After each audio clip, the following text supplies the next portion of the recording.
Човечеството е еволюирало благодарение на проблемите, с които се е сблъсквало и му се е налагало да търси нов начин на мислене, чрез които да ги преодолее и оцелее.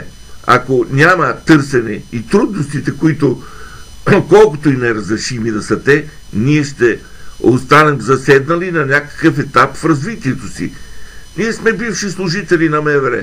Успяхме да се обединим и днес контактуваме помежду си. Успяхме да добием способността да приемем реалността, дори и да се разминава с мисълта, даже и с болката, че бяхме верни и служихме на друга кауза. Да понесеш времето между раздора на прехода с набеденост и унижение от хора, на които бяхме юмрука на времето, в които те бяха господарите, си е чиста болка и унижение. Ние търпяхме. Живота ни научи да станем това, което сме способни да бъдем. Независимо колко досадно е чакането в днешното време някой да ти помогне, все пак се намери един човек, една личност от една партия в България да ни обърне внимание и да ни помогне. Ние умеем да бъдем благодарни, ние умеем да оценим вниманието. Вижте. Така, господин Димитров, радваме се първо, че ни уважихте и дойдохте на запълнената от дълго време тая наша среща. По решение на клубния съвет на клуб Огоста,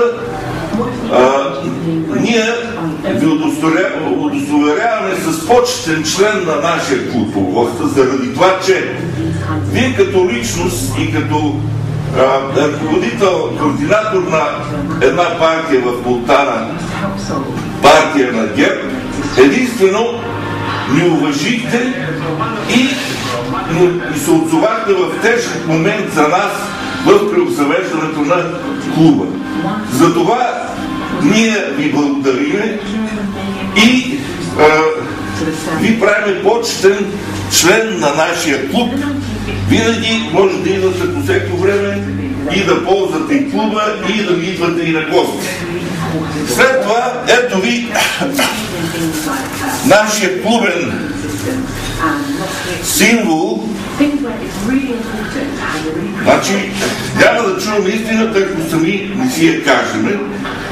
Това е да си украсите канцеларията и това е един диск с български песни, много интересни, много хубави, да слушате и да не забравяте, че живеем в България и да се чува само български.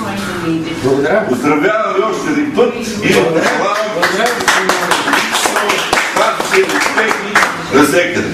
благодаря, живи и здрави да сте, колеги. Така очарован съм от подаръка, от наградите. Те са така много хубави, много задължаващи. Аз като бивш ваш колега и служител на МВР, така съм задължен да ви помагам и с каквото мога, и нашата партия, и аз като човек винаги съм насреща и ще помагам и се радвам, че съм и почетен член на вашия клуб. Още един път ви благодаря, живи и здрави да сте.